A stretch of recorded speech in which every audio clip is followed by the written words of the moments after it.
Thank you very much, Mr. Speaker. First, let me thank the honourable members for the contributions they made with respect to this debate, and I will not detain the chamber for too long, Mr. Speaker, on this as I wrap up the debate. But in reflecting, sir, on the amendments before the chamber, and I think it is instructive, sir, just for the record, that I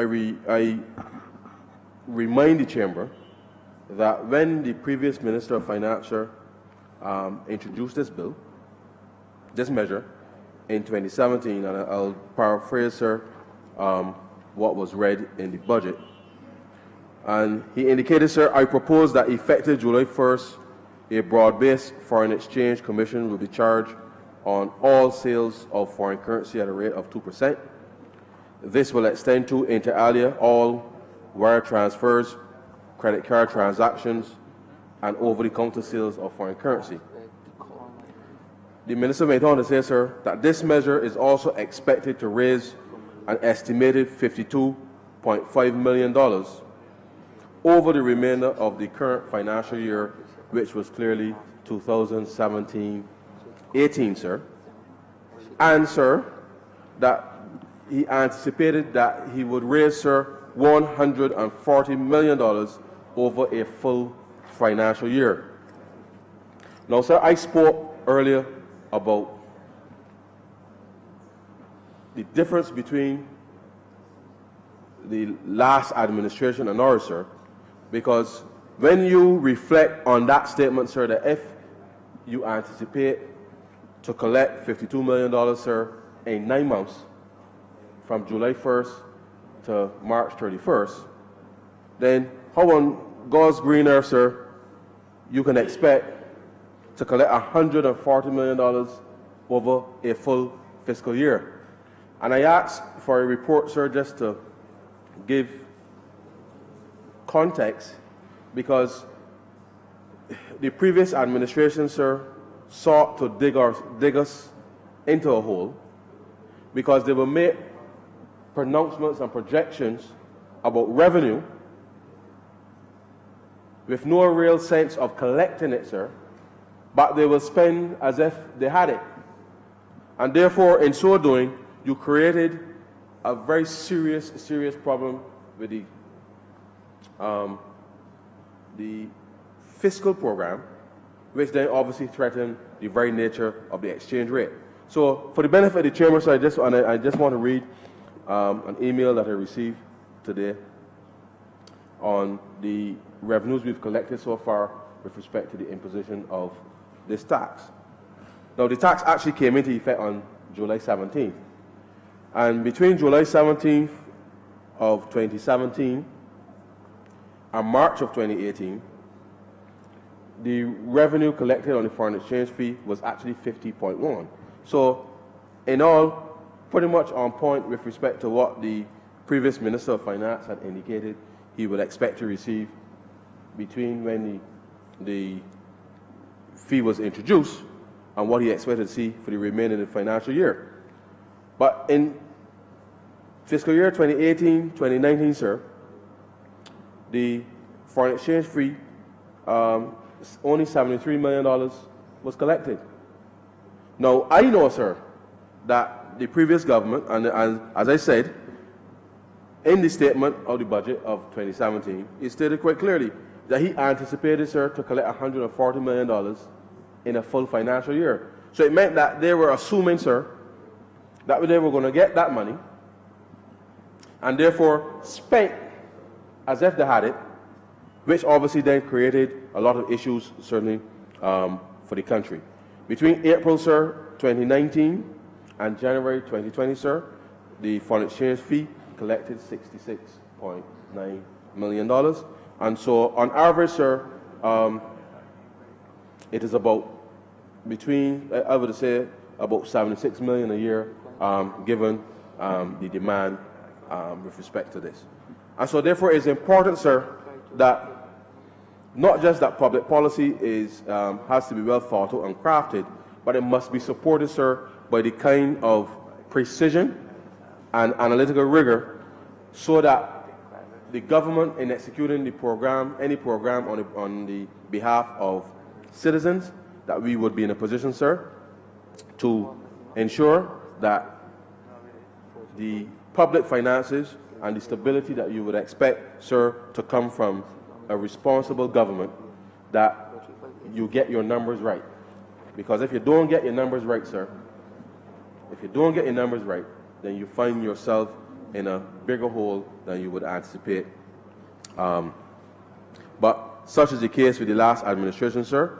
But rest assured, and as we understand, that once you make assumptions about revenues, expenditure, how the economy is going, sir, that things are always subject to change. But not by that large of a margin, sir, which suggests that somewhere along the line, something went horribly wrong with respect to not just the projections, but certainly that would have led to the imposition of this fee. Now, the Honourable Leader of the Opposition seemed to suggest that this government disagreed with the imposition of it, and now we want to turn around, sir, and agree with it. During my presentation, I indicated, sir, that our circumstances right now with respect to charting the path out of this hole means that we have to consider all options. And therefore, I did state, sir, that the imposition of the fee was distortionary with respect to the trading of our exchange rate, which is typically traded between $1.98 and $1.98 and $2.02, sir, and that this 2% now has added a wider band with respect to what one can expect to trade in the open market. And the reality is, sir, that once currencies start to trade in a wide band, then one never knows which direction is going to go in. And therefore, that is why having committed to a fixed exchange rate, then it's something that we are very conscious of. Now, sir, one of the things that I neglected to comment on in my presentation was the fact that there are a number of people, sir, who over the course of the last few years have taken to trading in currencies. And the truth is, sir, that this is a phenomenon that comes with great risk from the perspective of having the appropriate information to be able to determine whether or not the trading that you are engaged in is actually fit for purpose. And it is an area, sir, that we will look at, because as persons are trading currencies, and the truth is, sir, it's really more about betting or gambling as opposed to the actual trading of foreign currency, that this is an area that, given it is the algorithms that underpin, sir, the various trading platforms, rely very much, sir, on a lot of real-time information that I'm not certain the average person in Barbados is familiar with the type of market information that actually drives the demand for currency.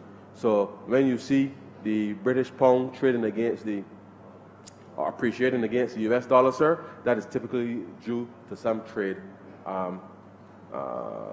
result. You see the United States dollar trading against the Canadian dollar, against the euro, against the Chinese yuan, and others, sir. There are lots of moving parts in there that determines on a day-to-day basis. As a matter of fact, sir, on a second-by-second basis, minute-by-minute, currencies fluctuate.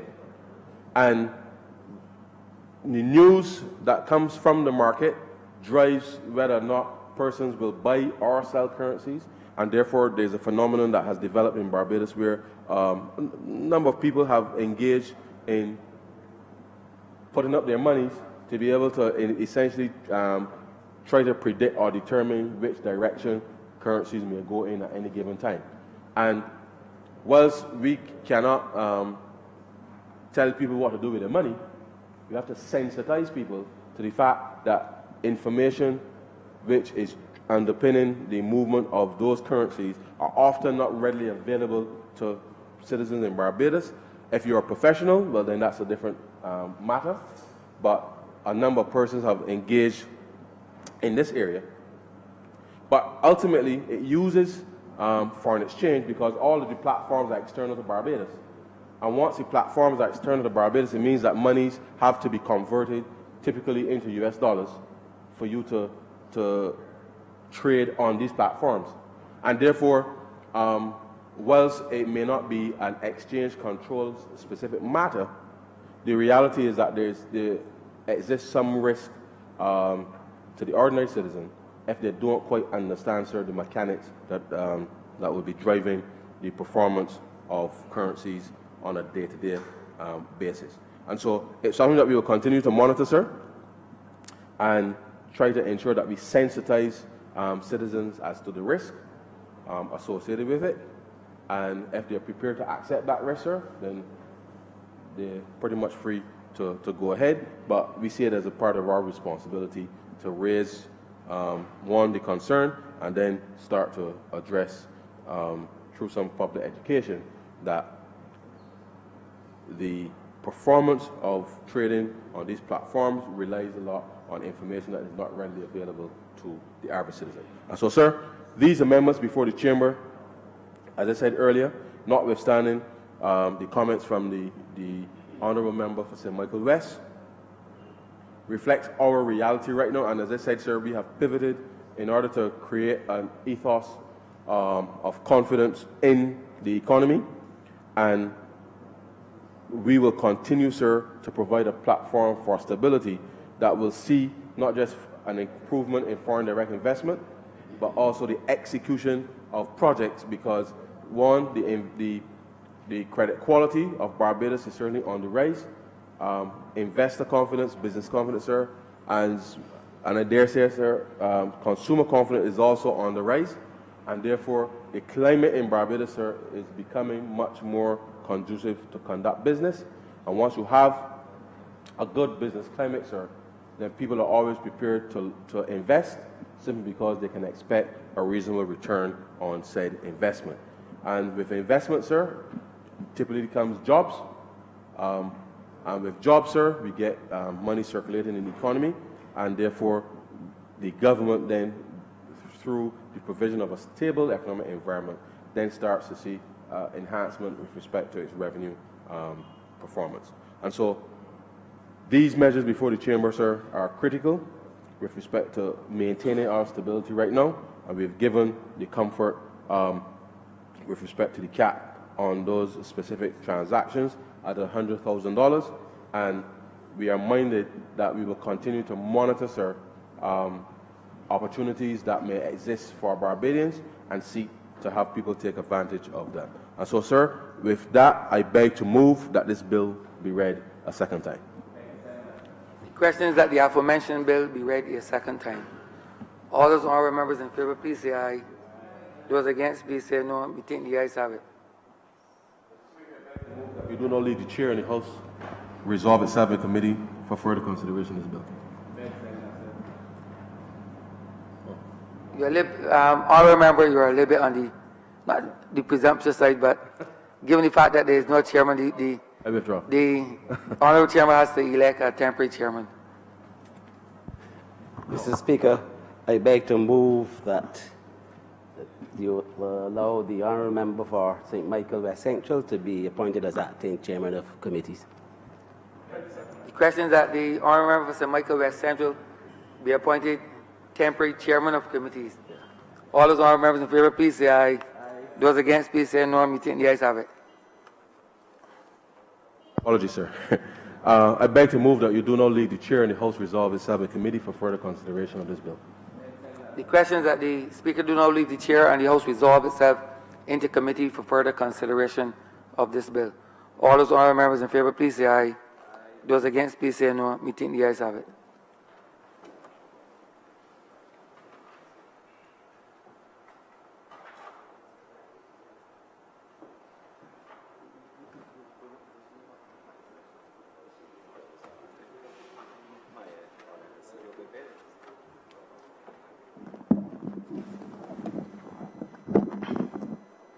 This House is in committee.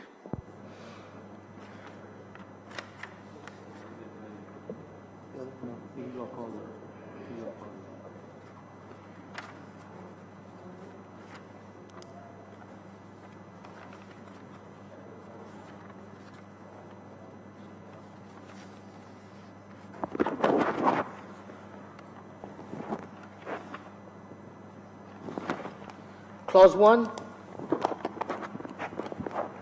Chair, I beg to move that clause 1 stand part. The question, seconder?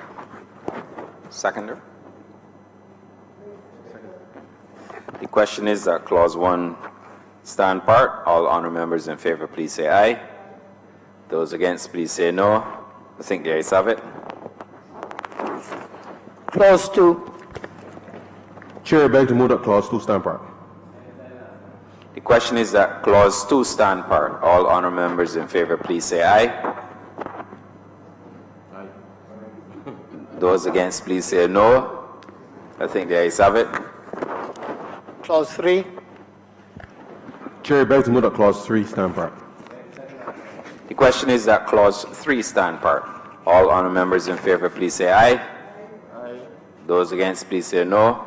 I think the ayes have it. Clause 4. Chair, I beg to move that clause 4 stand part. The question is that clause 4 stand part. All honourable members in favour, please say aye. Those against, please say no. I think the ayes have it.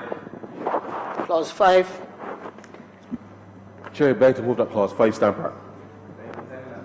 The question is that clause 5 stand part. All honourable members in favour, please say aye. Those against, please say no. I think the ayes have it. Clause 6. Chair, I beg to move that clause 6 stand part. The question is that clause 6 stand part. All honourable members in favour, please say aye. Those against, please say no. I think the ayes have it. Clause 7. Chair, I beg to move that clause 7 stand part. The question is that clause 7 stand part. All honourable members in favour, please say aye. Those against, please say no. I think the ayes have it. Clause 8. Chair, I beg to move that clause 8 stand part. The question is that clause 8 stand part. All honourable members in favour, please say aye. Those against, please say no. I think the ayes have it. The first schedule. Chair, I beg to move that the first schedule be the first schedule to the bill. The question is that the first schedule be the schedule to the bill. All honourable members in favour, please say aye. Those against, please say no. I think the ayes have it. The second schedule. Chair, I beg to move that the second schedule be the second schedule to the bill. The question is that the second schedule be the schedule to the bill. All honourable members in favour, please say aye. Those against, please say no. I think the ayes have it. Report. Chair, I beg to move that you report to His Honour the Speaker the passing of one bill in committee. The question is, I do now report to His Honour the Speaker the passing of one bill in committee. All honourable members in favour, please say aye. Those against, please say no. I think the ayes have it.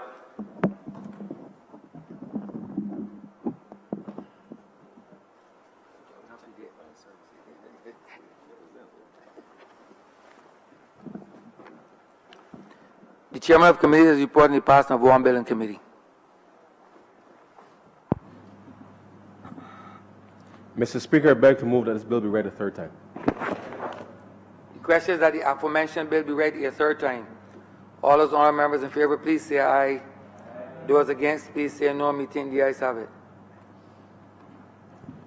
Mr. Speaker, I beg to move that this bill be passed and cited as the Exchange Control Amendment Act 2020. The question is that the aforementioned bill be passed and so cited. All those honorable members in favor, please say aye. Those against, please say no. Me think the ayes have it. This bill is passed and so cited. Order number 9. Sir. Order number 9 in the name of the Honorable Minister of Housing, Lands and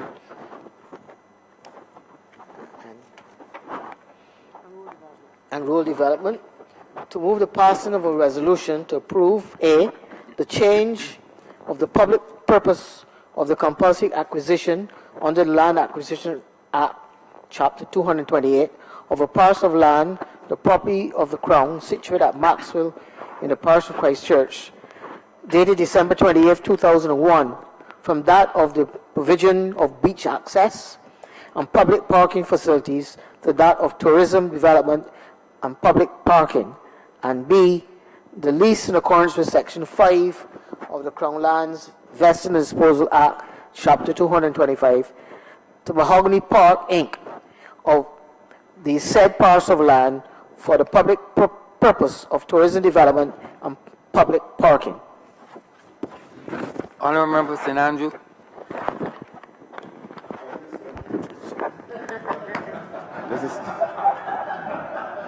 Mr. Speaker, I'm elevating you.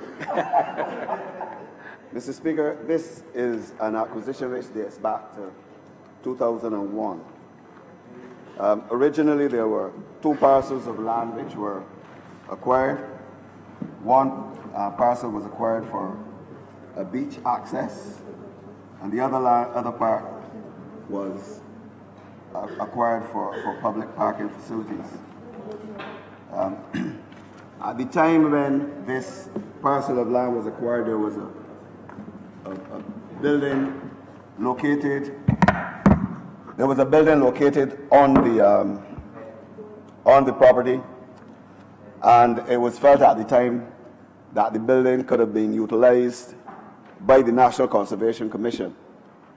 What happened is that the National Conservation Commission, after the acquisition, did not do anything to reveal any interest in the particular building, despite the requests from the Ministry of Housing. The building remained in a dilapidated state for a considerable length of time.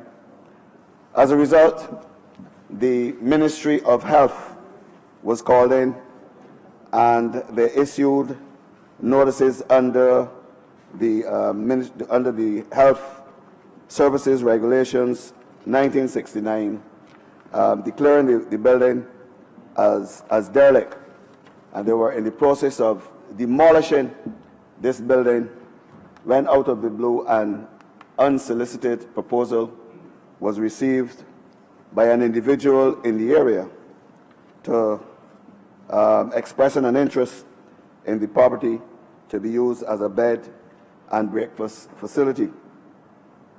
The proposal by that individual also included parking, shore facilities that would be accessible to members of the public, making the use of the adjacent beach and beach access. The request presented an opportunity to have public parking facilities. It also appeared to be a means of extracting the economic value from the property rather than letting the value be lost to demolition. As a result, the Ministry of Housing requested a stay and contacted the General Manager of the National Conservation Commission once again. They themselves indicated that they had no objection to the proposal. On the 9th of May 2019, the Cabinet, after looking at the proposal by the individual, decided on a lease to the individual for 25 years with an option to renew for a further 25 years. The company Mahogany Park Incorporated is the company which was incorporated by that particular particular individual, and it is in that name that the lease will be done. Mr.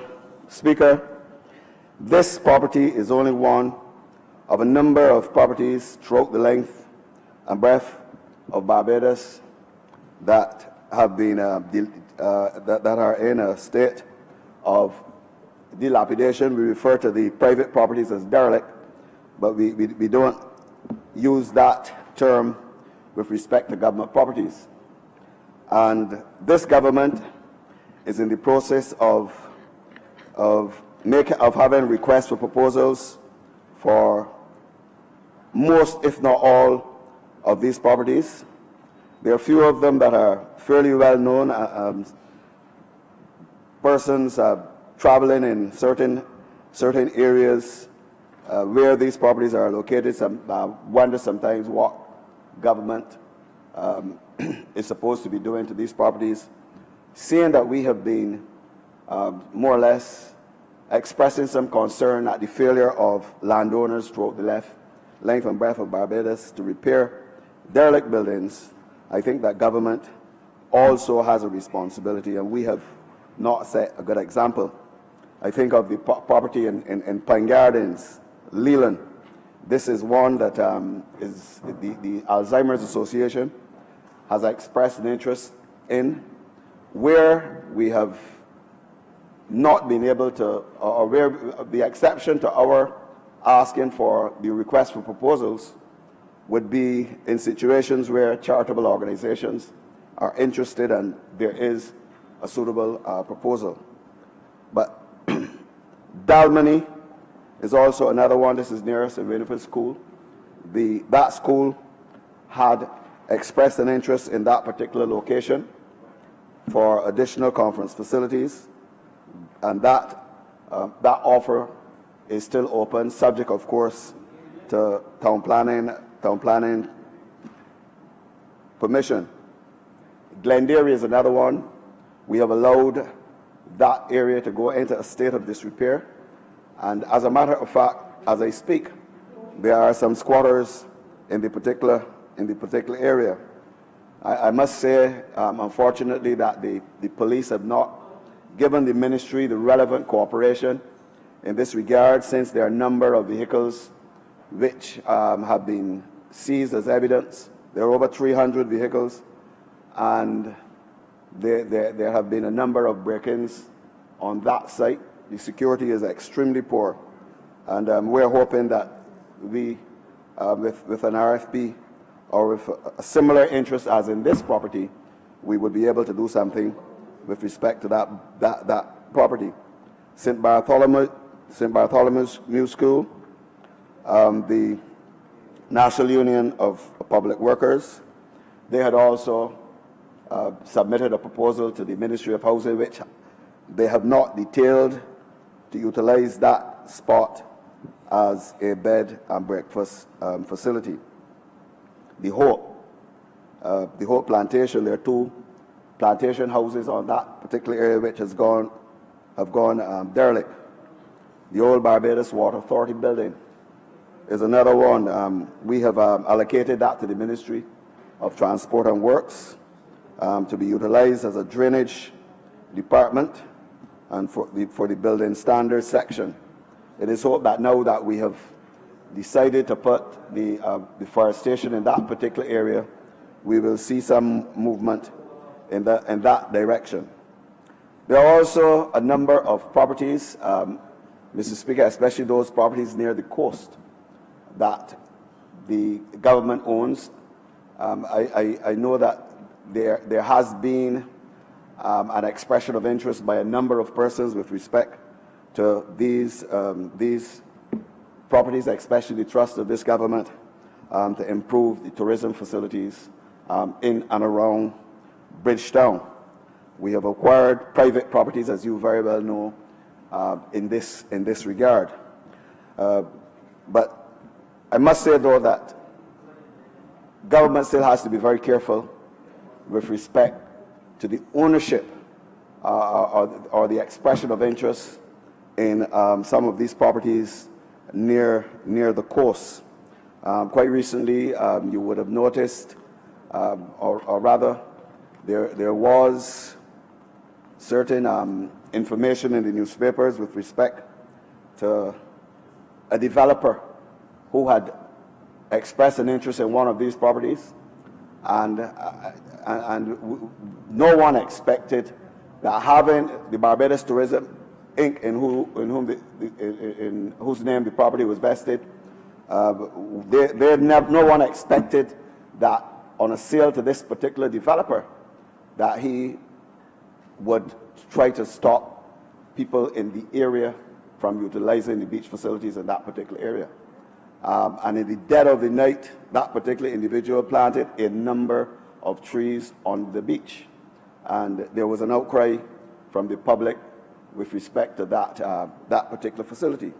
And that tells us that sometimes it is better, even though, however confused the property might, the policy might appear, to leave certain properties derelict rather than put them in the hands of the wrong persons. I don't think that anybody would expect that a developer with the interests of this country at heart would have embarked on the policies, or would have done what this particular individual did. And in this connection, with respect of sale of property to private owners, the question of accretion of land on the beach, land near the beach, is something that we have got to look at. I think that in situations like this, where developers are interested in lands near the beach, I think there are three things that this government, or rather that governments in the future must consider. Either the option of changing the legislation if a person, taking into consideration the present legislation, which allows a person who has land adjoining the beach to become the owner of lands that have accreted. I think that the legislation, or rather the option that should be given to government, is to ensure that those lands that have been accreted is the land belongs to the Crown rather than the owner of the adjoining land. If that was the situation, we would not have had what we saw 2 weeks ago with respect to that particular individual.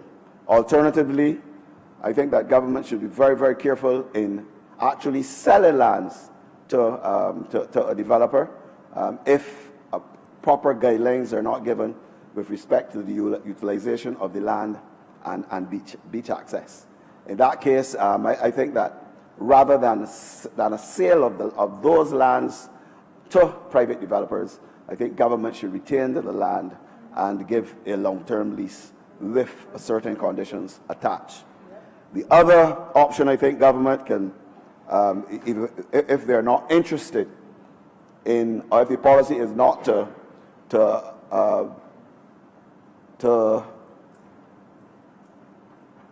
maintain to keep the land as such, government should apportion that part of the land, subdivide that part of the land near the foreshore, and keep that land so that as owner of the land, government would be able to have the land accreted, be invested in it.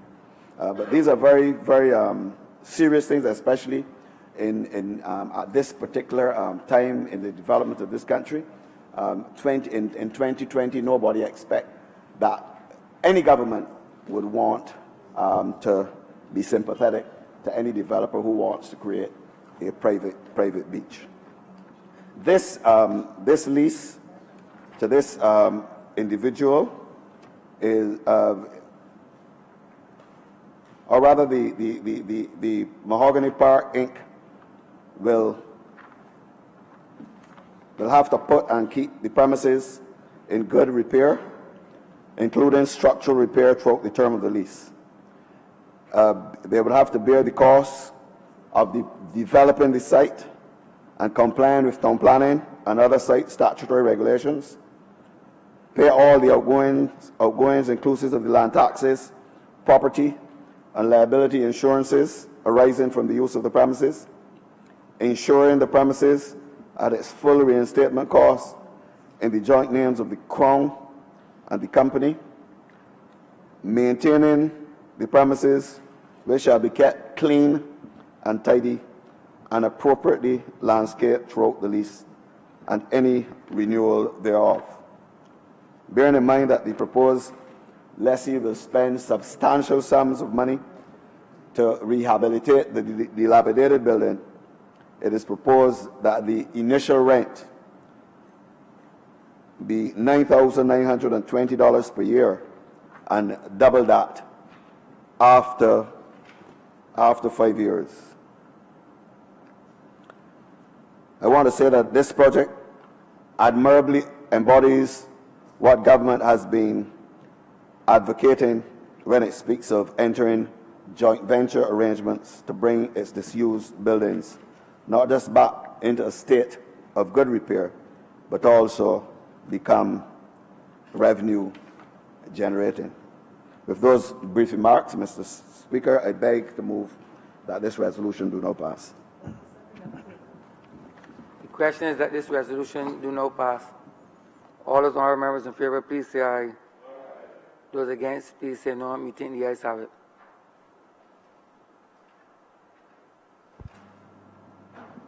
Speaker, I would just like to add a few words and to express a number of concerns, both personal concerns.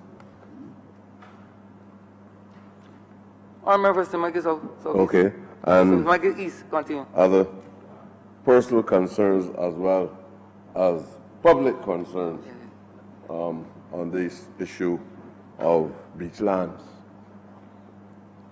Sir, I fully support the words expressed by the Minister of Housing and Lands.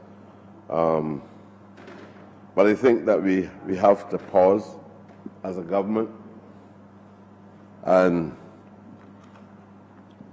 while we may have a policy in place for a number of years, I think that at times policy should be shaped by the concerns of the people. A government has a responsibility to the people who send it to Parliament. Many of the people are not in a position to represent themselves. Even if they have feelings, they don't have money. The cost of beach lands certainly exclude poor people from having any major interest in the ownership of the lands. But they obviously believe that there are certain strategic areas of land across Barbados.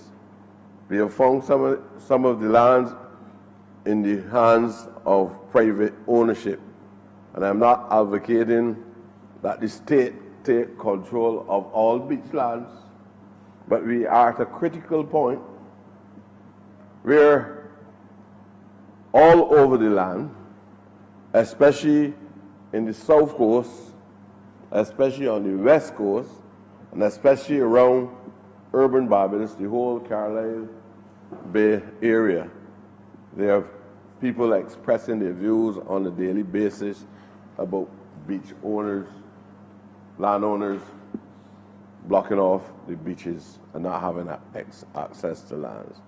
And over, we're hearing this, and time goes by, but the so-called investors and the private owners still continue to do what they want to do. And what caused me to really focus on this matter even more today is because in recent times, I don't know at what stage the process started, but a government agency sold land to an investor.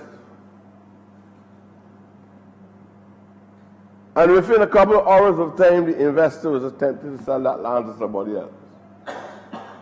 I cannot understand how a government agency that is in charge of valuable land belongs to the taxpayers of Barbados could enter into an arrangement to sell the taxpayers' land without strong conditions that in the person to who became the owner of the land, who purchased the land, can use that same land which he bought for a limited value and then attempt to sell it to somebody else for a substantial sum. There have to be something wrong in government policy if that is allowed. With all the different heads at all different levels, Parliament, the levels of Parliament, senior administrative staff across the public service, institutions related to the state, having individuals with authority, something has to be wrong. If a person can easily purchase something from the state, taxpayers' property, and make a massive profit out of that land within a short period of time. So I'm saying that there's a need to pause and to think. If it is not the intention of the state to allow that to happen, then somebody, based on their own judgment, subjective judgment, was vested with the authority to do these things that certainly would not get the approval of Parliament or get the approval of the government of Barbados. And without knowing all the material facts in relation to this, I believe sometimes the truth needs to be unearthed. Because I witnessed the attitude of business people. I'm not talking about genuine business people. I witnessed the attitude of a certain type in this country, business people, who believe that government must play a secondary role to the people in this country that process money. The case which the Honorable Minister spoke about on Browns Beach, I want to say again and again, what would make a man plant trees after midnight with artificial light from a battery, carry large trucks down to the back of Browns Beach after midnight? You don't believe that all of these people here are going to reason to be suspicious of that kind of action? He knows there's no rangers, there's no police. There might be one or two individuals in here that likely to be on the beach at that time. And by morning break, you find 26 trees over 20 feet tall on the beach on Browns Beach. Well, I picked up my phone as minister and I called him. In a very nice and cordial way, I told him that I want the trees moved. In a cordial way, Minister? You actually did in a cordial, does you say? In a very cordial manner. And I know that I have certain responsibilities. And he responded. Using sane language, Minister? Sane language, Minister? Very lucid indeed, but without any color. And he discovered that some black man somewhere discovered that I was doing something that somebody ought to be suspicious about. And it gave me the assurance that within 24 hours he removed the trees. Came back in the night again and moved the trees and put them inland. And based on the information that was going around, I was hearing that some alteration was made to the arrangement and the size of the land where another government department had decided this approach would be completely different, so he would not be allowed to lay claims to the, what you call the accretion, where the landmarks, I don't want to use the technical term that Barbadians can understand, but the, what we call the, in other words, as the sea pressurizes the land, the sand, and so on, his rights fluctuate. It moves up, down, cross, under, because of the landmarks on the sea. So if at any time the sea withdraws itself from the land, his land goes back and the size increases. He has more land. But as soon as the sea comes in too far, then he has a problem. He has a problem. That also poses other problems for other government agencies. Because most of the persons who own beach lands, especially on that specific stretch,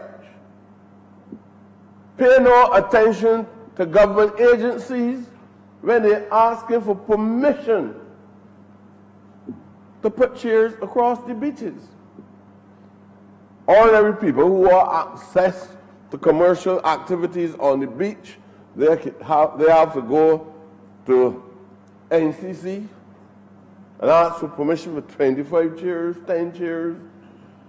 And I think NCC has a maximum of about 25 chairs.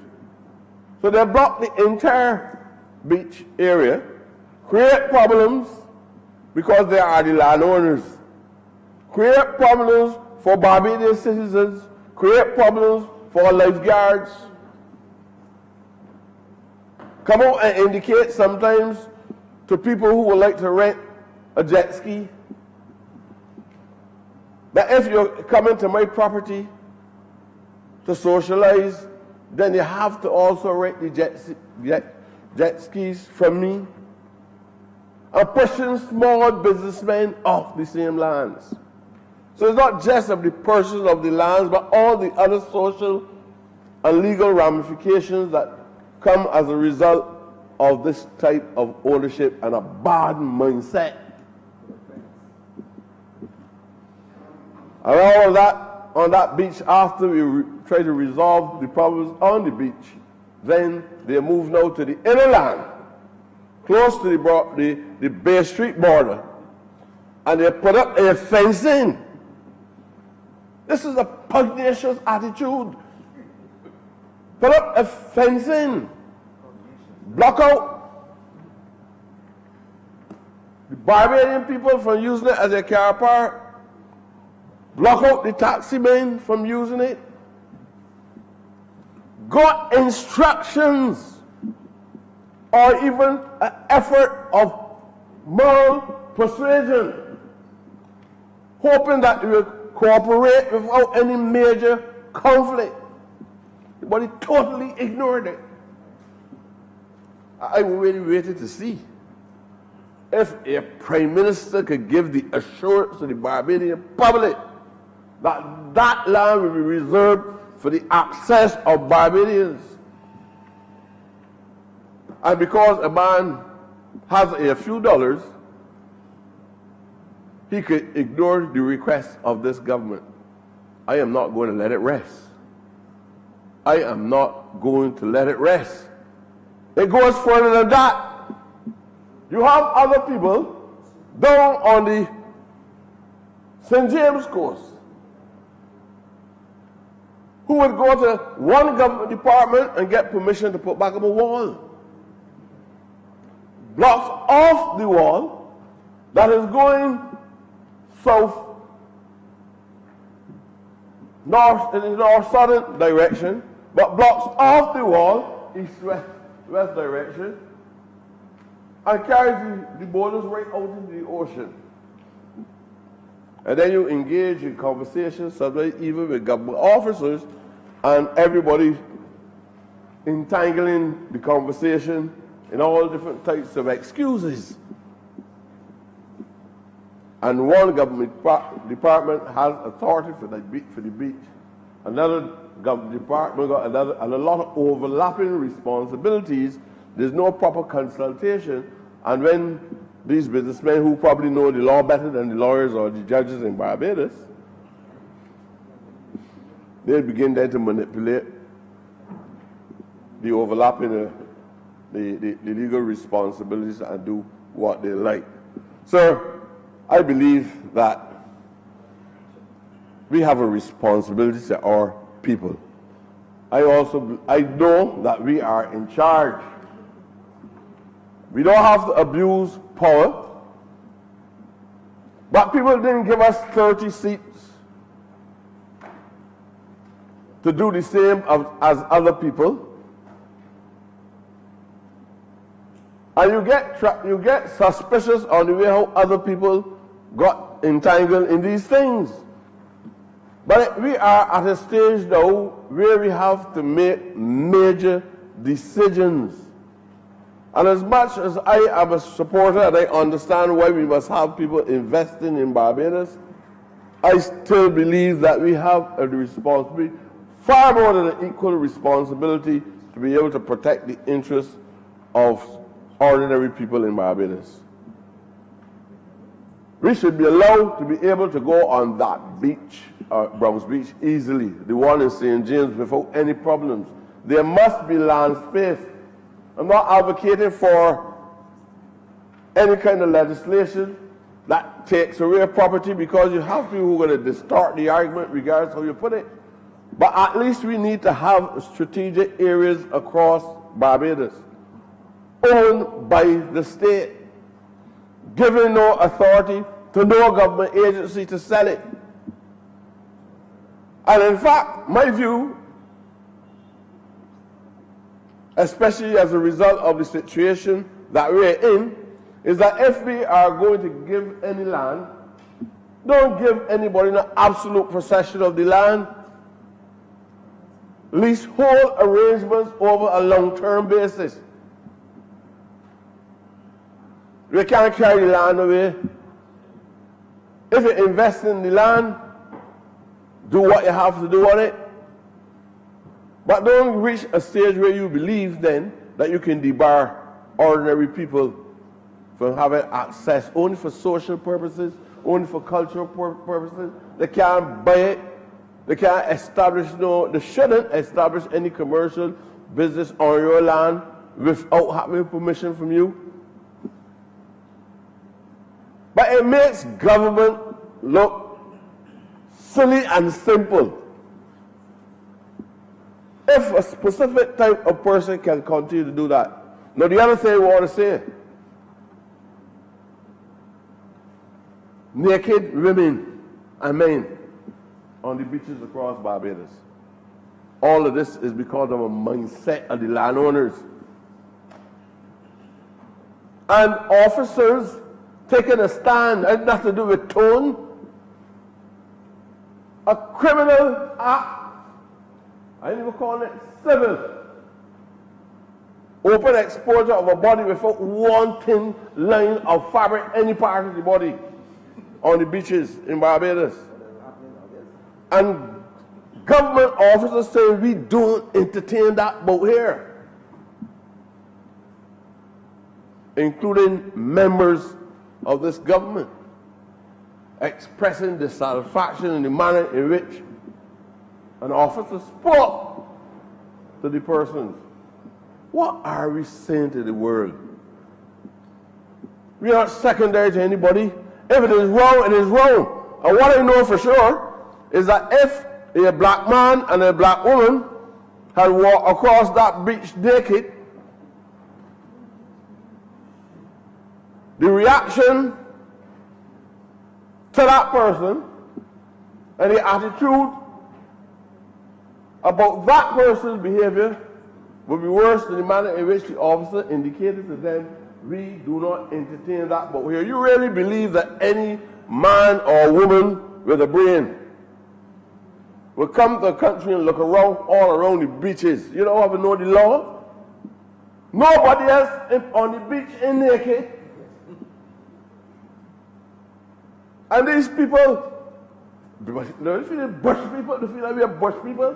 These people are on the beach naked, laying down in all different kind of angles.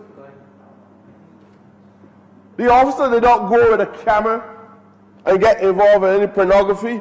This is not the last government, remember the last government.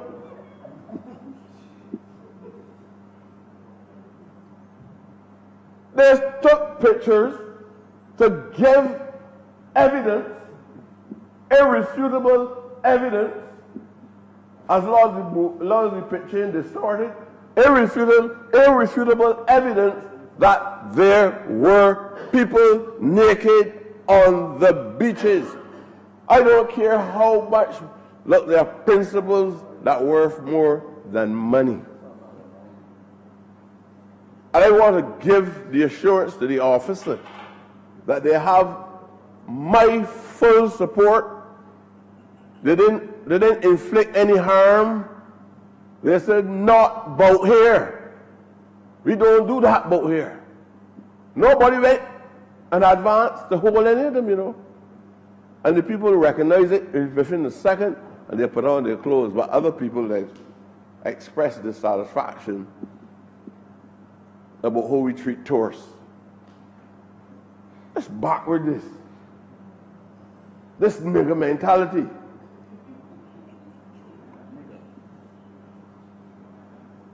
We are at a level of consciousness that we cannot accept that. So I believe that we have to protect the interests of our people, protect the beach lands for the people of Barbados. If you don't do it, you will get a reaction. No government is in office for life, even if you're studying your own subjective interest in your institution. You are not here for life. But everything that small people do, you don't have to indict them for doing it. So, I strongly believe that we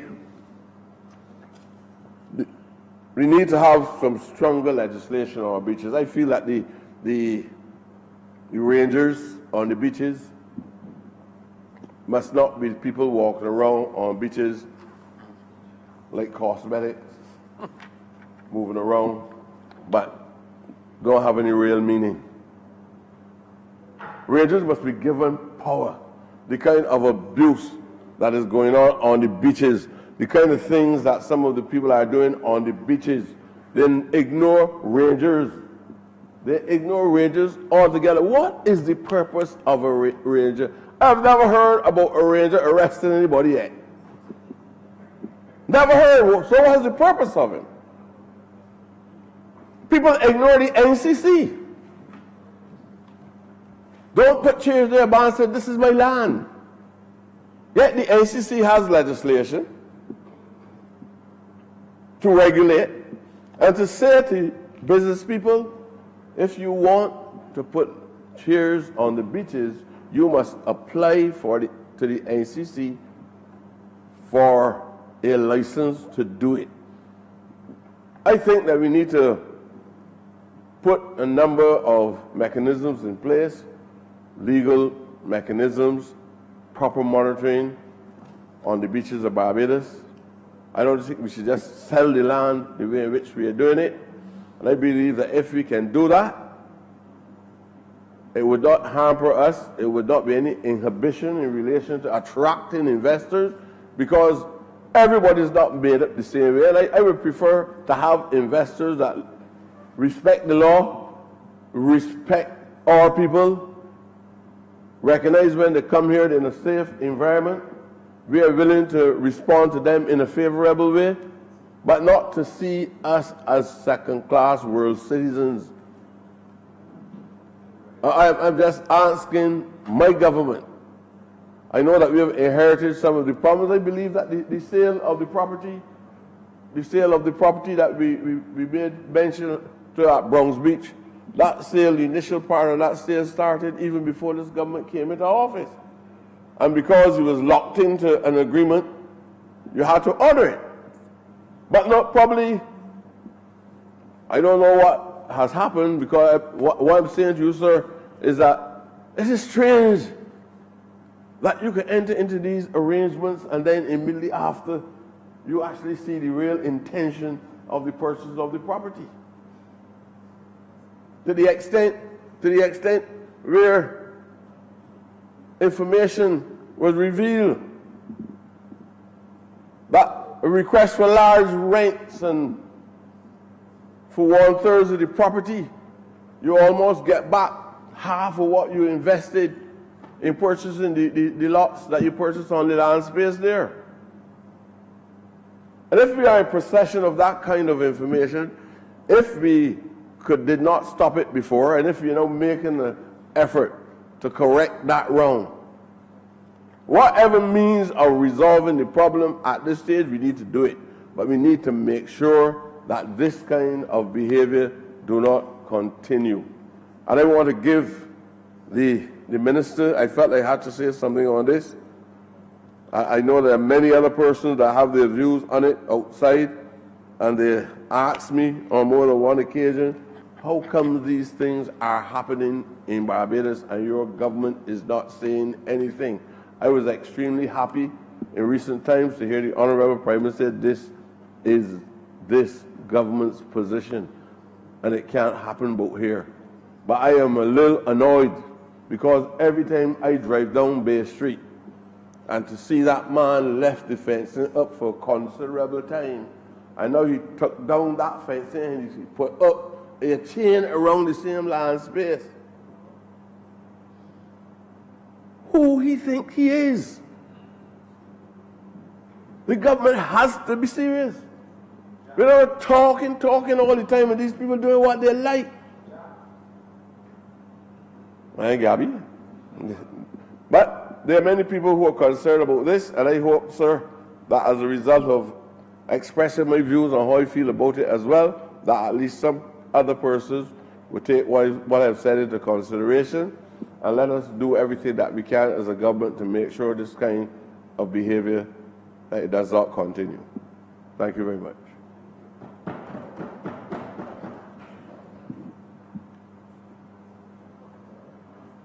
Honourable for Christchurch South. I'm obliged to you, sir. You say Christchurch? Yes. Your Honor, I begin by disclosing an interest, not financial nor professional, but political. Obviously, we are very supportive of the resolution brought by the Honourable Member for St. Andrew, and I feel constrained to disclose that interest because the beneficiary of the proposed lease consulted me some time ago. He consulted me in my capacity as the representative for the particular area and, of course, the particular constituency. And I'm happy to say that he is also a resident of the constituency. And today, I don't know if I should do this, but this is a note of gratitude to the Honourable Member for St. Andrew. I know he comes to this place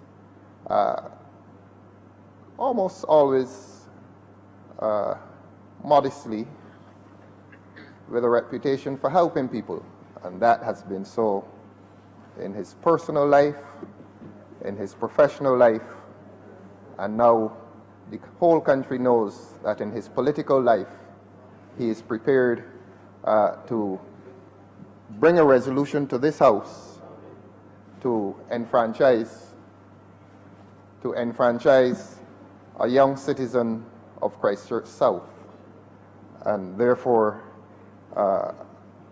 I feel constrained to express that gratitude, not only on behalf of the young man, but on behalf of an entire constituency. This particular location runs along, I believe, what we call the Highway 7. Highway 7, as you know, Your Honor, is a stretch of road 50 60 years ago, it may have been exclusively residential. Over the passage of years, it has been marked by a mix of the residential with the commercial. Indeed, there's a burgeoning commercial conurbation along that stretch, except that it has not disturbed the people who live there, and that is why I said it is a harmonious mix of residences and businesses. And the young man to whom the Honourable Member for St. Andrew referred has spent considerable sums of money even prior to attracting government's positive attention towards his project. And he has tarried for a long time, I think in excess of 2 years, trying to gain government's attention, and it was as if I was counseling him at one point and telling him to be patient, because knowing what I do of the Honourable Minister of Housing and the Honourable Member for St. Andrew, I always felt confident that here was a gentleman disposed not only to helping people, but to enfranchising people. And it is that enfranchisement this afternoon of which I speak. It is that enfranchisement that brings joy, not only to me as representative for the area, but brings joy to the young man as a young businessman, ambitious young businessman of Christ Church. As I said, he has spent considerable sums of money at risk. And today he rejoices that that money is no longer spent at risk, that in a very short while he shall become one of the businessmen along that Highway 7 in Christchurch. So I just thought I would intervene very, very briefly to express gratitude to the Honourable Minister of Housing and Member for St. Andrew, and to indicate that the heart of this young man is quite glad this afternoon. And with those few words, I support the resolution and express gratitude to the Honourable Minister of Housing. I'm obliged to you, sir. Honourable Member for St. Andrew. Mr. Speaker, just briefly with reference to what has been said by the Honourable Member for St. Michael East. I recall in an earlier dispensation being Minister of Housing, although the reference is somewhat different to what we're dealing with today, there arose a situation whereby a general manager of the National Housing Corporation chose to transfer. I say transfer, obviously he paid for it, but it was land that was acquired for poor people.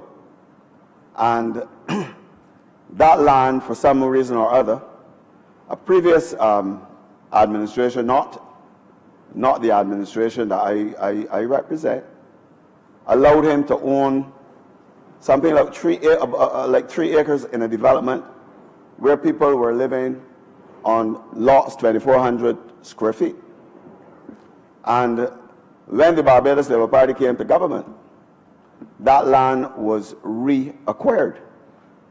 So I just say that to say this, that if this government is of the opinion that an acquisition, or rather a sale, to a particular individual or to a company is not in the interests of the people of Barbados, simply because of what has transpired since that land was transferred, well then government has the option of reacquiring that land.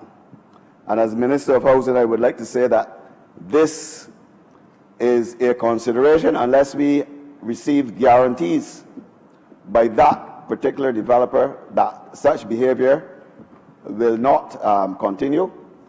I will certainly propose to my colleagues that that particular area be acquired at whatever cost. Obviously, in this present economic situation, it doesn't mean that if you acquire land, you will get the cash up front, because I mean, you can get payment by bonds. So that I mean, at this particular point in time, I don't think that the question of cost should be a factor. With those few remarks, I beg to move that this resolution do not pass. The question is that the resolution do not pass. All those honorable members in favor, please say aye. Those against, please say no. Me think the ayes have it. This resolution now stands passed. Honourable for the City of Bridgetown. Mr. Speaker, I beg to move that the sitting be suspended until 4:45 p.m. The question is that this chamber be suspended until 4:45 p.m. All those honourable members in favor, please say aye. Those against, please say no. Me think the ayes have it. This chamber stands suspended until 4:45 p.m.